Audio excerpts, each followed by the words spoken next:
Bonjour à tous, bonjour à toutes. J'espère que vous vous portez bien. Acheter un bien immobilier, que ce soit une maison, un appartement ou un terrain à bâtir, est un investissement important. Que ce soit pour le visa investisseur ou par choix personnel, plusieurs choses sont à prendre en considération pour que tout se passe bien. À propos du visa investisseur, n'oubliez pas qu'en 2023, l'investissement doit être de 45 000 $ en certificat de dépôt ou en bien immobilier, et les 45 000 $ sont la valeur réelle de votre bien immobilier, pas ce que vous allez payer au vendeur. Renseignez-vous bien au niveau du municipio. En ce qui nous concerne, nous avons attendu d'être résidents permanents pour faire le pas d'acheter un bien. Je vais vous expliquer maintenant comment ça s'est déroulé pour nous. La première chose, ça a été de se décider. Une maison ou un terrain. Nous avons décidé finalement de choisir un terrain et de pouvoir construire une maison à notre propre goût. Évidemment, comme on n'a pas eu une bonne expérience avec les agents immobiliers ici à Manta, on a continué à chercher sur des sites sur Internet comme Plusvalia ou Marketplace surtout. Par la même occasion, en voyant certains terrains, on s'est baladé un peu dans les zones qui nous intéressaient, de Manta à Crucita maximum. Et ça a été l'occasion de trouver des numéros de téléphone sur des terrains à vendre où les gens ne les mettent pas justement en ligne et les vendent de façon plus personnelle. Vous verrez parfois des annonces très alléchantes pour des terrains à petit prix dans des urbanisations qui sont des projets immobiliers style communauté fermée. Mais ici, on s'est rendu compte dans la région, surtout du côté de Puerto Cayo, qu'il y a eu beaucoup de développement de ce style-là, où tout compte fait, peu de choses se sont construites et par conséquent, toutes les infrastructures qui devaient être développées ne sont pas mises en place, telles que piscines ou les gardes à l'entrée de l'urbanisation. Donc vous vous retrouvez avec un bien dont vous avez payé des infrastructures qui, tout compte fait, seront inexistantes. Comme je vous l'ai dit, nous avons décidé d'acheter un terrain et nous avons passé le pas en novembre, je crois. Nous avons finalement trouvé un terrain et je vais vous expliquer quelques petites astuces pour éviter des erreurs et ne pas se faire arnaquer. Ces petites astuces, évidemment, sont aussi valables si vous achetez une maison ou un appartement. La première chose, se renseigner sur la zone où se trouve votre future propriété ou votre futur terrain.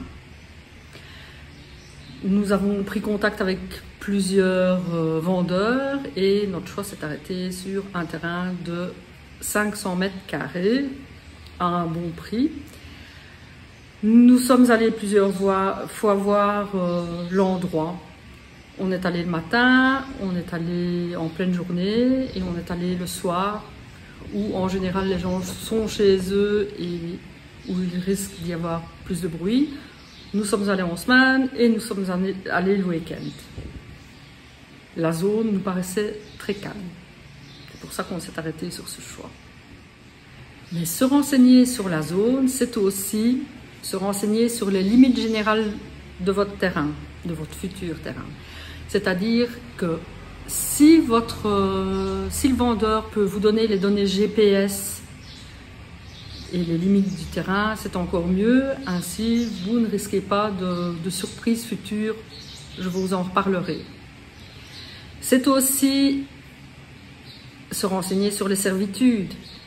Est-ce que, par exemple, il y a un droit de passage de vos voisins sur votre terrain ou est-ce que vous devez passer par le terrain d'un des futurs voisins pour entrer dans votre propriété? On connaît le cas de certaines personnes qui, après avoir acheté leur propriété, ont eu le cas où de nouveaux propriétaires leur ont refusé l'accès à une partie de leur terrain. C'est aussi savoir quelles sont les régulations gouvernementales, pardon. C'est-à-dire, est-ce que c'est un terrain rural? Est-ce que c'est un terrain à vocation commerciale? Ou est-ce que c'est un terrain où vous pouvez bâtir une vivienda, c'est-à-dire une habitation? Une autre chose, renseignez-vous sur les taxes annuelles de votre terrain ou de votre maison, ainsi que les services de base qui sont offerts. Électricité, eau, égout, qu'est-ce qu'il y a d'autre? Peut-être les connexions Internet, à certains endroits, c'est plus difficile de pouvoir aussi se connecter. La chose suivante, renseignez-vous sur les prix des terrains dans l'endroit qui vous intéresse. Par exemple, nous avons discuté avec un monsieur à un bloc de notre terrain qui nous a dit que le terrain à côté de chez lui, qui est de la même surface que le nôtre, était à 40 $, du mètre carré, mais qu'il y avait moyen de discuter avec l'acheteur, avec le vendeur, pardon, et qu'il ne fallait jamais accepter le prix proposé, qu'il fallait toujours négocier. C'est aussi au moment de la discussion avec le vendeur que vous devez lui demander les actes de propriété qu'il possède, voir aussi s'il a payé toutes ces taxes au niveau du municipio, et tous ces papiers sont en règle, s'il y a bien les noms sur les documents, les escrituras, qui sont les actes notariés de propriété, justement voir les délimitations comme je vous en ai parlé juste avant, et voir au niveau aussi des services des pompiers, etc. À ce moment-là, proposez votre prix, et si vous vous mettez d'accord, on en vient au point super important. Je vous conseille de prendre un avocat.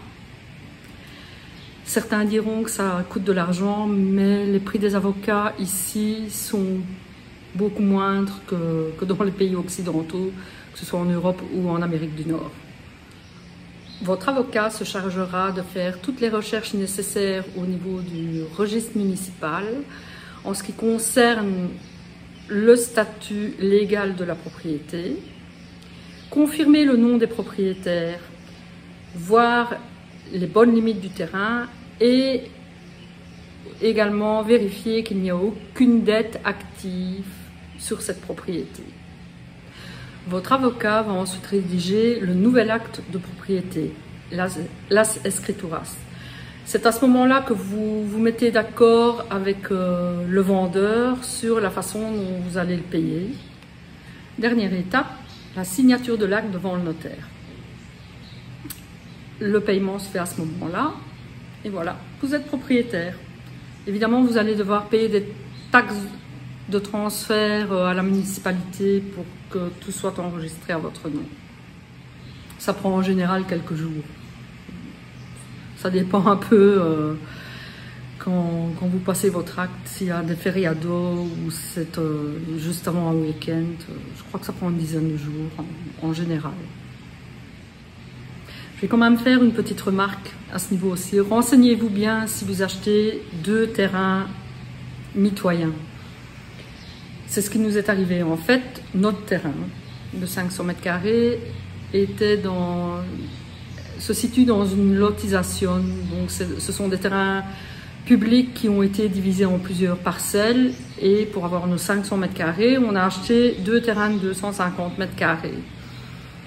Ce qu'on ne savait pas, c'est que pour bâtir ici dans le Manabi, il faut que ce ne soit qu'un terrain. Et ce que nous n'avons pas fait, puisque nous ne le savions pas, c'était de faire une unification des 2 terrains pour qu'ils n'en fassent qu'un avant la signature de l'acte. Donc, maintenant que la maison est en construction, tout va bien, mais ça a pris un peu de retard parce qu'on a dû refaire faire tous les actes notariés. On a dû demander aux municipaux d'où on a acheté un accord pour pouvoir réunifier les 2 terrains. Donc la responsable du municipio qui s'occupe de ça a dû faire des recherches, a dû faire remesurer les terrains et accepter enfin la réunification. Donc ça a pris de nouveau du temps parce qu'on a dû refaire un acte notarié, on a dû retourner chez le notaire, on a dû repayer des frais supplémentaires, on a dû faire le réenregistrement au municipio, donc c'est un casse-tête supplémentaire. Donc si vous achetez de terrain, renseignez-vous dans la province où vous le faites pour être sûr que pour construire, vous ne devez pas avoir un terrain unique. Je sais que dans le Santa Elena, apparemment, il n'y a pas besoin. Vous pouvez avoir 2 terrains et faire bâtir comme ça. Mais enfin, ici dans le Manabi, il faut un terrain unifié. Autre petite remarque aussi, renseignez-vous sur les termes utilisés,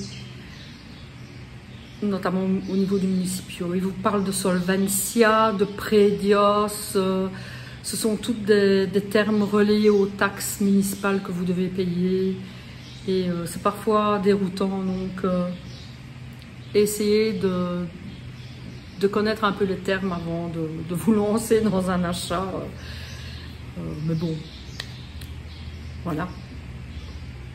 Nous sommes propriétaires et notre maison est en train de se construire. Je vous ferai sûrement une petite vidéo quand elle sera terminée. Ça ne devrait pas trop tarder. D'après le contrat, elle devrait être terminée d'ici fin mai. Donc je vous parlerai un peu de la façon de trouver un constructeur, de comment ne pas se faire avoir, parce que là aussi vous avez des constructeurs qui ne travaillent qu'avec des expatriés, donc les prix peuvent même doubler par rapport à des artisans locaux. Mais bon, ici n'est pas le sujet, c'était le sujet d'un achat de terrain. Je vous dis à très bientôt. Si vous avez des questions, n'hésitez pas, posez-les soit ici en dessous ou sur notre page Facebook. N'oubliez pas de liker, n'oubliez pas de commenter, n'oubliez pas de souscrire. Je vais également vous mettre la référence de l'avocat qui nous a aidé à acheter notre terrain. Il est super génial. Évidemment, il parle espagnol et anglais, mais c'est quelqu'un de super. Il est à votre écoute, il est rapide dans ce qu'il fait. C'est quelqu'un de très très compétent. Il peut même aider pour tout ce qui est visa, donc je vous le recommande à 100%. À très bientôt. Ciao ciao.